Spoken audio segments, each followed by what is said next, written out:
Watch for a step-by-step tutorial on how to create, use, and organize a paperless back-to-school information form.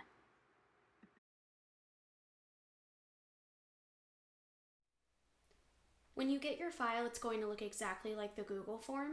To copy this into your drive, you're going to click on Use Template.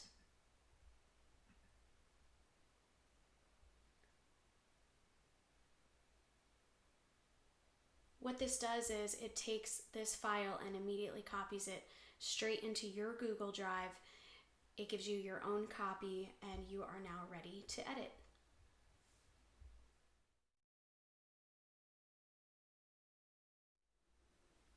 Once you have your file open, there are a few tools on the top of the screen that I want to show you. The first is this paint icon. This is the icon for your settings, and when you click that, you can customize your theme. You can change the header image. You can also change the colors on the side of the form. You can also leave it as it is. The next thing that you can look at is a preview of the form. When you click on that, it'll look as if it would for a student or a parent, and you can just see the general overview of what they will see. And then the next thing is the settings. Now I've set some settings for you, so you shouldn't have to do anything, but you can always click on it to check. I choose not to have it collect email addresses in case I have any parents that do not have an email address. I also don't like to limit it to one response in case a parent has multiples. You can or cannot choose to let them edit after submit. If you're not collecting email addresses, it makes it a little bit more difficult, so I usually leave that unchecked. For presentation, you can give them a progress bar if you want. It just lets them know how quickly they will get to the end. This is the most important thing. Show link to submit another response. If you're going to have classroom computers set up, this is very important. And then I've given you a confirmation message, but you can also tailor this to your own classroom.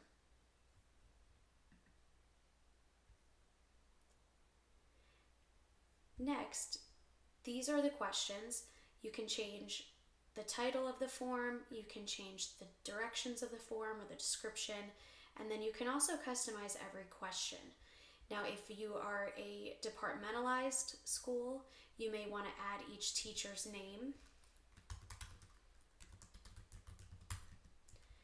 so that they can have a drop down to select their homeroom teacher. If you are self-contained, you could just completely delete this question by clicking on this trash can at the bottom. And if you want to change it from a drop-down menu, you can change the question type to a multiple choice or a checkbox or any other type of question that you want. So all of these are editable. You can also click here to move the question around. I like to start with homeroom teacher because we often sort on my grade level by homeroom teacher. This question I keep required because it forces parents to have to complete it, and it's a very important question. You can also add questions on the side at where the plus sign is, add a question, and it will create a blank one. You can type the question here and then choose what type of question you want. You can add images. You can make the question required or not required, and if you made a mistake, you can delete it. So the questions provided are the ones that we've created for my grade level. This can give you an overview, but you may find questions that are important for your school or for your classroom that you want to add in there or take some away that don't fit for your needs.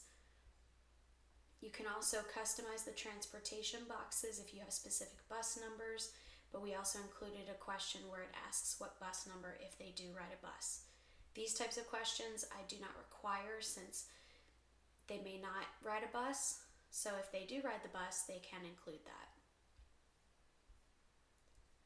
And also for some of these open-ended questions, I ask them to please write none if they do not have any concerns. That way you know that it's more so that they don't have concerns rather than they just forgot to fill it in.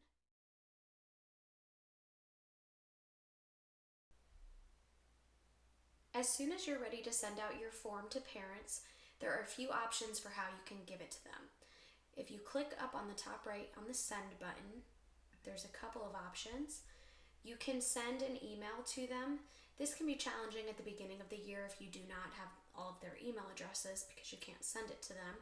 But this is an option for the future if you do another Google form and you do have email addresses. So I would suggest clicking on the little paperclip, and it's going to give you a link straight to the form. So you can copy this link and either use it to open it up on computers in your classroom during your back to school night or back to school day. You can also copy it and put it onto your website and allow parents to click from home.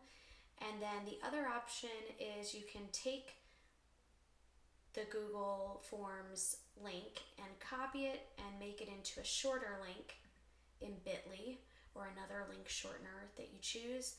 And all you do is click create, paste the long URL right there. It's going to create a shorter link that you can now customize. You can put the name of your school. It's all going to be case sensitive. So choose a name that you think works for you. We usually use our school name and our grade level and the school year in ours to make it easy, and then we just change the year of the bit.ly every time. So choose what you think works for you, and then you can just simply use this and copy that code once you've pressed save, and that will be your school's link. You can then take that link and either type it up so that parents can easily do it from their own device or from their own computer, or you can share the shortened link on your website as well, but this is just another tool that you can use. The other thing you can do is you can make a QR code, which is great if you want to put a picture onto pieces of paper and send it home. All you do is search for a free QR code. You can use QR Code Monkey, and you just paste the URL into this form, press enter, it generates a QR code, and then you can download the PNG file, which is just a picture. Once you download the picture, you can print it or put it onto a document that you hand out to parents, but basically anybody can scan this from the camera of their phone. All you have to do is open the camera on your phone, go as if you're going to take a picture of it, and it immediately scans the QR code on their phone and it will bring up the Google form.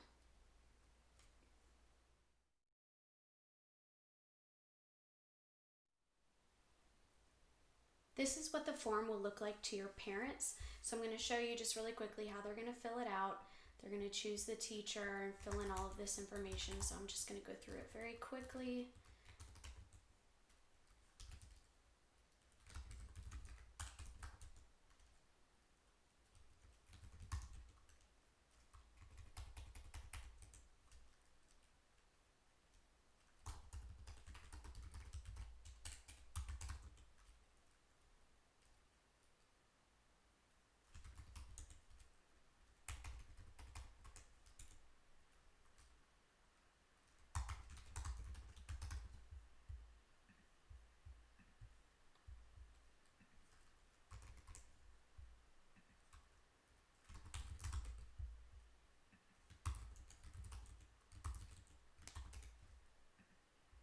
And there it is. The reason I have it submit another response is so that if you have these set up on computers at your back to school or meet and greet or meet the teacher event, more than one parent can submit. So they just click submit another response and it reopens the form. Once you've started collecting the forms from your parents, you're going to want to go back into the edit version of the Google form, and you will see the questions on this tab, but then to find the responses, just click on responses, and you're going to start with a summary page. I actually really like this one for when we're departmentalized because it allows me to see how many students or parents of students from each class has completed the form. So you can see Mr. B has had one, Mrs. C has had one, and Miss A has had one. So it's easy to see which classes still need forms to be completed. Then you can see a breakdown by question. This is just a fake version of ones that I submitted myself. You can also see each individual form, and it'll show you the exact answers of every child. But the most important thing that you're going to want to do is you're going to want to go over to this green icon, and this is going to open all of your responses in a Google Sheet. So you're going to want to click Create Sheet, and if you haven't already done it, it's going to say Create a new spreadsheet, back to school information, and then it's linking to it and opening it. And now you have all of your answers in a very organized spreadsheet, and this is where it gets awesome and we can start sorting everything. For my grade level, what I typically do is I will sort everybody by last name first.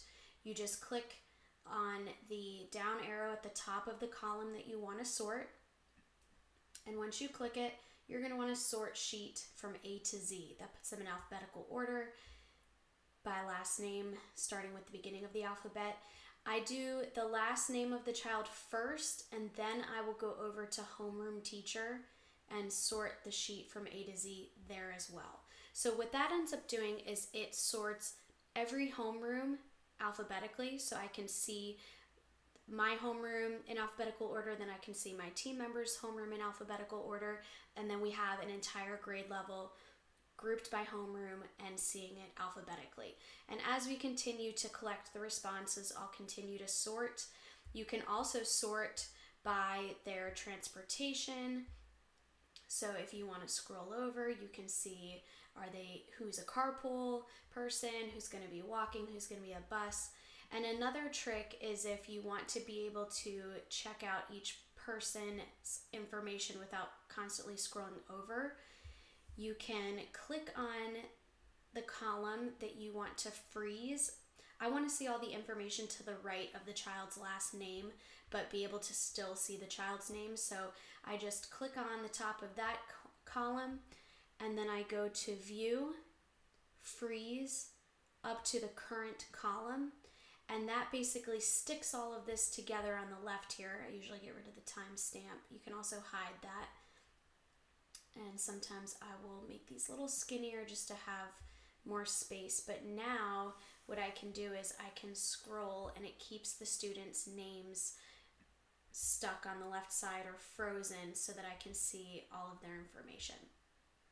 There's so much more that you can do. Whenever I'm trying to find out easier ways to organize my information, I just do a quick Google search and I find just about anything that I can imagine.